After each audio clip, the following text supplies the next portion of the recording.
It's 24 hours since the government announced the COVID inquiry, and it's been met with derision from human rights groups, the opposition, and now a former COVID-era Premier.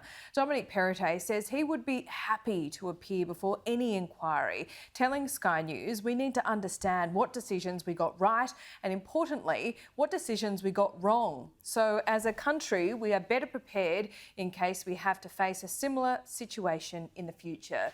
The scope of this inquiry will not do that. It will not learn the lessons of the past because decisions made by premiers will not be scrutinised. It was the premiers who made decisions on lockdowns, school closures, border closures and curfews.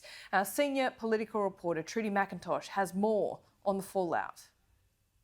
States wielded significant power over the rules that affected lives and livelihoods of all Australians throughout the pandemic. But premiers will not be subject to scrutiny in the government's new COVID inquiry. The opposition has accused the Prime Minister of running a protection racket for the two remaining pandemic premiers, Daniel Andrews in Victoria and Anastasia Palaszczuk in Queensland. Obviously, the states need to agree. So I'd say Daniel Andrews and Anastasia Palaszczuk have said to the Prime Minister, bugger off.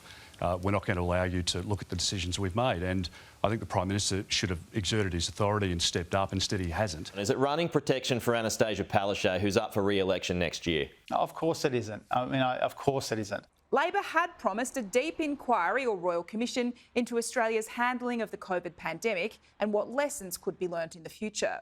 But this 12-month inquiry stops well short of that. It will largely look at decisions made by the former Morrison government, and it's explicitly not looking at decisions by states, including border closures, snap lockdowns and vaccine mandates. Well, it will take into account all of the decisions that the Commonwealth took and all of the decisions that the Commonwealth will be asked to take into the future. But not the states. That's the key here, Treasurer.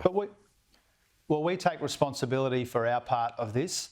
This probe lacks the teeth of a royal commission. It can't compel witnesses, and it appears it won't hold public hearings.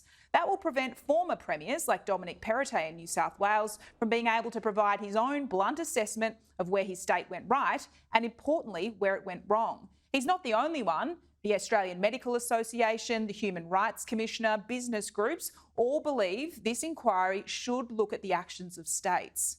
The government's got to work out whether it actually wants to do this properly, in which case go back to the drawing board, or if not, frankly, scrap the idea, save the money and don't worry about putting everybody through the hassle of it. Epidemiologist Catherine Bennett is one of the three women who will chair this investigation. She has this morning invited both current and former premiers, the chief medical officers, to provide their submissions to this inquiry. But crucially, no one can be compelled to provide evidence.